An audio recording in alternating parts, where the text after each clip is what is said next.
Good afternoon, this is Wren the Word Bird. And today, I'm going to be having two words. I'm going to have the word standard as well as the word doctrine.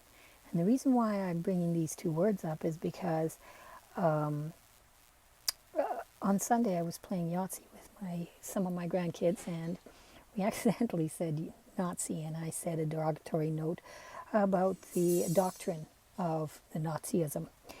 And my eldest granddaughter says if I would have said something like that, then it would be considered a bigoted or a prejudicial statement. So both my husband and I were going, well, that's actually not prejudice against an individual, like she was saying was prejudice against the Germans. And I go, it's not prejudice against the Germans. And I go, because Nazism, it just happened to have started in Germany, but quite frankly, Hitler was Austrian.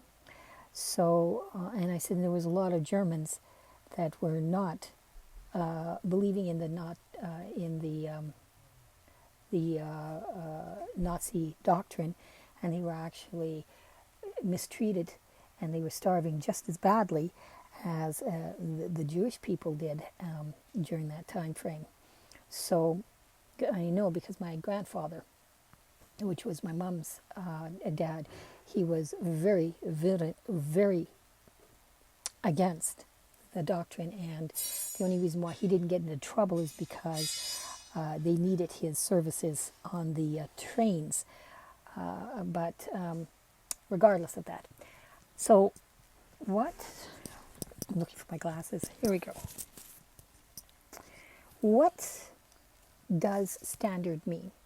Because what I had told her, both my husband and I said, we were saying something against the doctrine because we don't agree with the doctrine is against our standards. And what exactly is the standard? Well, I found out it's all the way from a banner and a long, narrow, tapered flag to a stick shift in a car.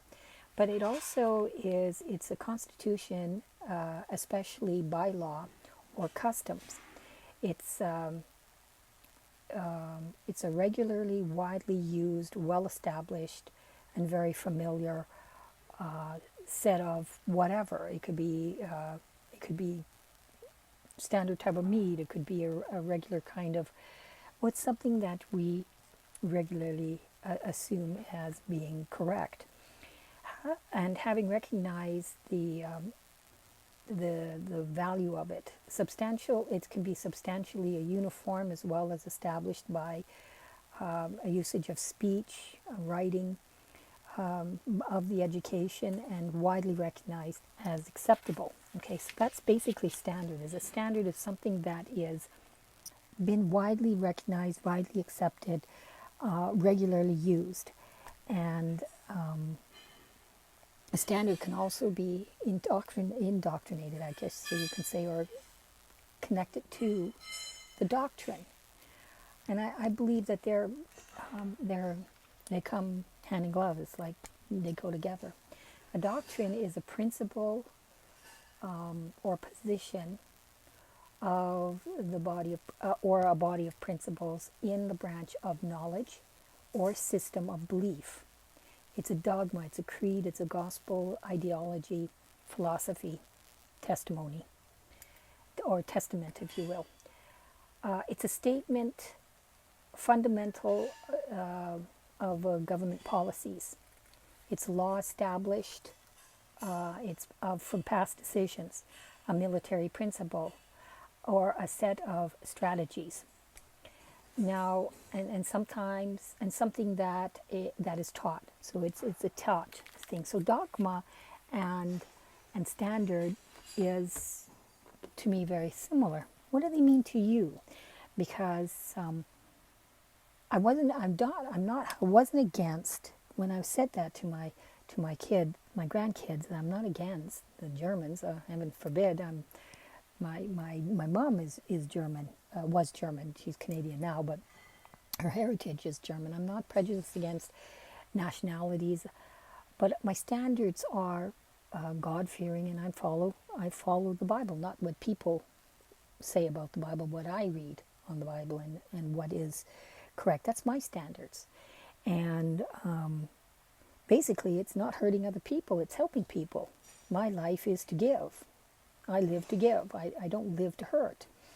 And it kind of blew me away that it's considered a derogatory remark if you are